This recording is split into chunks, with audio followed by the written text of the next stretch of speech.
চলচ্চিত্রের জুটি প্রথা একটি গুরুত্বপূর্ণ অনুষঙ্গ। জুটি প্রথার কথা উঠলেই সাধারণত সবার প্রথমে আসে নায়ক নায়িকার জুটির নাম। তাই তো নায়ক নায়িকা জুটি নিয়ে আলোচনা সবচেয়ে বেশি। তবে প্রায়শই নায়ক নায়িকার জুটিকে ছাপিয়ে আলোচনায় থাকে আরও একটি জুটি, আর সেটি হলো নায়ক ভিলেন জুটি। দর্শকরাও প্রাণ ভরে উপভোগ করেন সেসব নায়ক ভিলেন জুটিগুলো। জুটি হিসেবে তারা উপহার দিয়েছেন ব্যবসা সফল একাধিক সিনেমা। বাংলা চলচ্চিত্রের সেসব নায়ক ভিলেনদের জুটি নিয়ে চলচ্চিত্রের আজকের আয়োজন।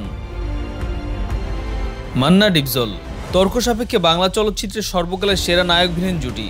মান্নার সঙ্গে ডিপজল জুটির জনপ্রিয়তা ছিল আকাশ ছোঁয়া। সেই সময় নায়ক মান্নার যেমন ছিল ফ্যানবেস, ঠিক তেমনি ভিলেন হিসেবে ডিপজলের তৈরি হয়েছিল আলাদা ফ্যানবেস। একসময় রুবেল ফরিদির মতো শুধুমাত্র মান্না ডিপজলের কেমিস্ট্রি দেখতেই দর্শক হলে যেতেন। সেখানে নায়িকা ছিলেন গৌণ। আম্মাজান, বর্তমান, কষ্ট, ধর সিনেমাগুলো সেই প্রমাণই দেয়।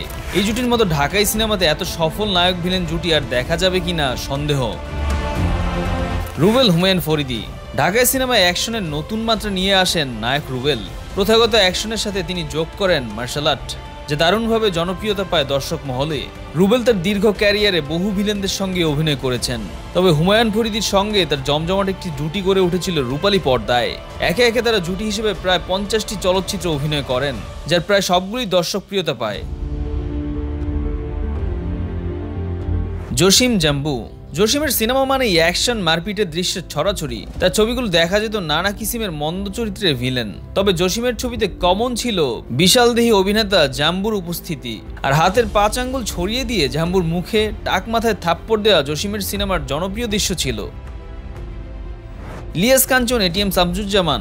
গ্রামীণ মধ্যবিত্তের সিনেমার গল্পের চরিত্রে দারুণ জনপ্রিয় ছিলেন ইলিয়াস কাঞ্চন। দীর্ঘ ক্যারিয়ারে অসংখ্য নায়িকাদের নায়ক হয়েছেন তিনি, তেমনি তার সঙ্গে দেখা গেছে সেরা সব খল অভিনেতাদেরও। তবে এটিএম শামসুজ্জামানের কুটচালের শিকার কাঞ্চনের সিনেমাগুলো দর্শককে আন্দোলিত করত সবচেয়ে বেশি। প্রবীণ এই খল অভিনেতার সঙ্গে দারুণ জমজমাট ছিল নায়ক কাঞ্চনের সিনেমাগুলো, যা আজও সেসব যুগের ভক্তদের নস্টালজিয়ায় নিয়ে যায়। সালমান শাহ, ডন।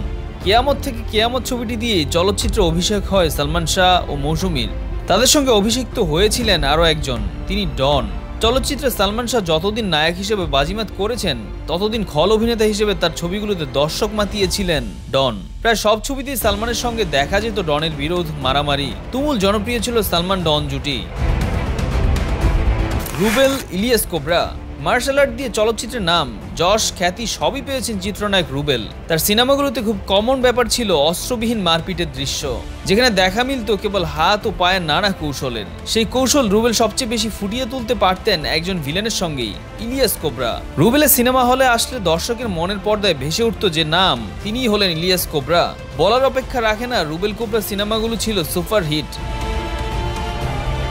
শাকিব খান, মিশা সওদাগর।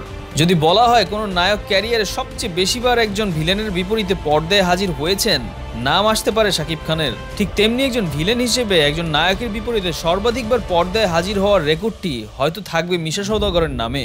আর তার প্রায় 90 ভাগ সিনেমাতেই ভিলেন হিসেবে কাজ করেছেন মিশা সওদাগর। তুলনামূলক ব্যবসায়িক সাফল্য না পেলেও শাকিব খানের বিপরীতে নির্মাতাদের সেরা পছন্দ ছিলেন মিশা সওদাগর।